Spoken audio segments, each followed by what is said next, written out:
आज हम पढ़ेंगे चैप्टर सेकंड, पुष्पी पादपों में लैंगिक जनन, रिप्रोडक्शन इन फ्लावरिंग प्लांट। अब बात करते हैं हम जो पुष्पीय पादप होते हैं उन्हें हम कहते हैं आवर्तबीजी पौधे। आवर्तबीजी को इंग्लिश में हम क्या कहते हैं? एंजियोस्पर्म। वह पौधा जिसमें पुष्प पाया जाता है लैंगिक जनन होता है। जिसमें फ्लावर पाया जाता है तो उसमें क्या होगा? लैंगिक जनन पाया जाएगा। और प्लांट का जो लैंगिक अंग होता है वह होता है पुष्प। अब पौधे में कोई भी जो पौधा है, पौधे का जो पुष्प है वह उसका क्या है? लैंगिक अंग है। अब पुष्प में हमें अगर लैंगिक जनन को जानना है तो सबसे पहले हमें क्या, पुष्प की संरचना को समझना बहुत जरूरी है। तो हम पहले क्या पढ़ेंगे? पुष्प की संरचना। पुष्प की संरचना, पुष्प में क्या क्या होता है।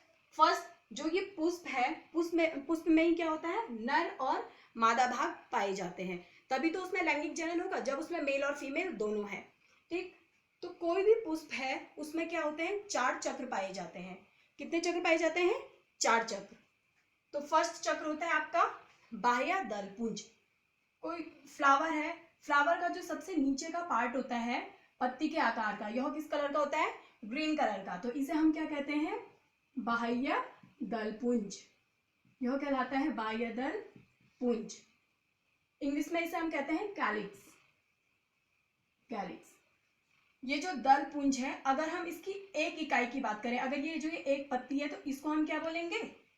बाह्य दल। इसे इंग्लिश में कहते हैं सेपल।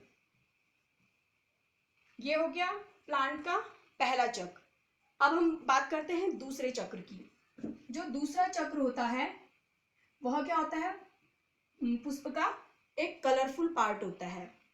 कलरफुल पार्ट, इसे हम कहते हैं दल पुंज। इंग्लिश में इसको कहते हैं कोरेला। अब इसमें देखो दो ये दल पुंज दिखाई दे रहे हैं ना। अगर हम एक की बात करें कि इसकी दल पुंज की एक इकाई की, तो उसे हम क्या कहते हैं? दल। इंग्लिश में इसे कहेंगे हम पेटल। पेटल। ये हो गया इसका फ्लावर का दूसरा चक्र। तो इसका क्या कार्य है? जो ये दल पुंज है, इसका कार्य है लैंगिक जनन में। जब भी लैंगिक क्रिया होती है तो कीटों को क्या करता है? ये अपनी ओर आकर्षित करता है। और जो ये बाह्य दल पुंज है, इसका फंक्शन पुष्प में है कि ये क्या करता है? पुष्प को सपोर्ट प्रदान करता है। ठीक, अब बात करते हैं हम थर्ड चक्र की।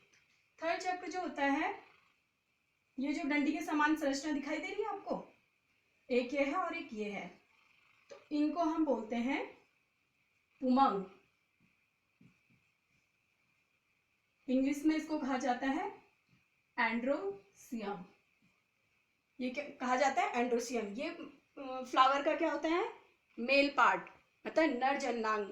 ये फ्लावर का क्या होता है? नर जनांग, पुमंग। अब इसकी एक इकाई की बात करें, ये तो हमने सम्मिलित रूप से बोला ना, इसमें ये 2 दिखाई दे रहे हैं, ये तो सम्मिलित रूप से इसे हमने पुमंग कहा। अगर हम इसकी एक इकाई की बात करें तो इसे हम कहते हैं पुंकेसर। क्या कहते हैं? पुंकेसर। इंग्लिश में इसको कहते हैं स्टेमेन। ये है आपका फ्लावर का तीसरा चक्र।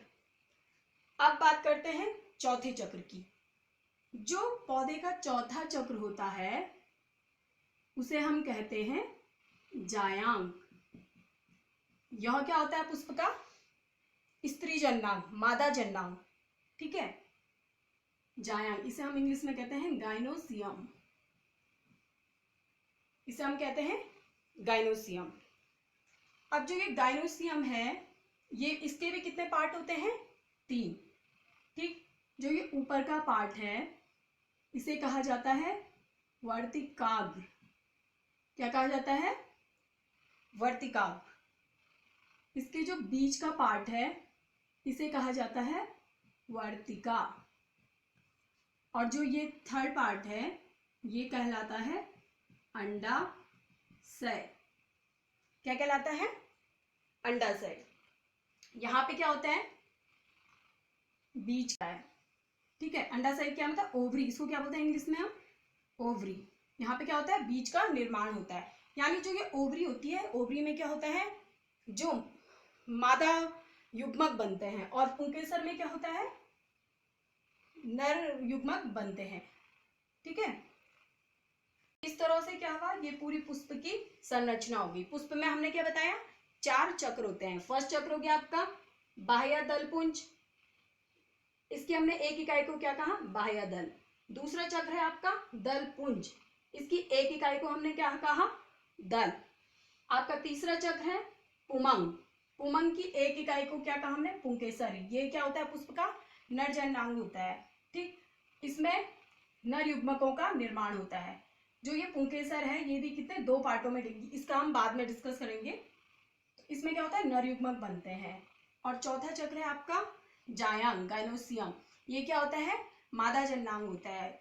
ये भी क्या होता है, 3 भागों में डिवाइड होता है, वर्तिका, वर्तिका और अंडाशय। जो अंडाशय होता है, अंडाशय में क्या होते हैं, मादा युग्मक बनते हैं। ये हो गया आपकी पूरी एक पुष्प की संरचना।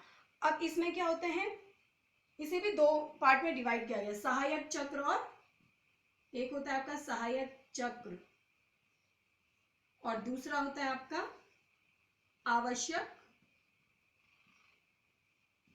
चक्र। आवश्यक जो सहायक चक्र है, सहायक चक्र हम किसे कहते हैं, सहायक चक्र वो चक्र होते हैं जो लैंगिक जनन में भाग नहीं लेते हैं। ठीक, तो वो कौन कौन से हो गए आपके, बाह्य दलपुंज और दलपुंज। ये दोनों पार्ट क्या होते हैं, जो लैंगिक जनन होता है उसमें, ये जनन में क्या करते हैं, ये दोनों भाग नहीं लेते हैं। सहायक चक्र कौन से हो गए आपके, बाह्य दलपुंज और दलपुंज।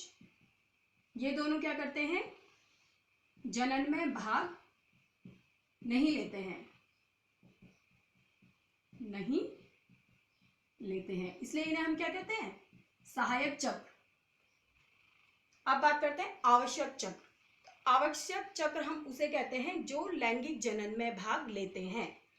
और लैंगिक जनन में कौन कौन भाग लेता है, मादा और नर, नर और मादा। तो इसमें नर पार्ट को हमने क्या कहा, आवश्यक चक्र क्या होता है, जो भाग जनन में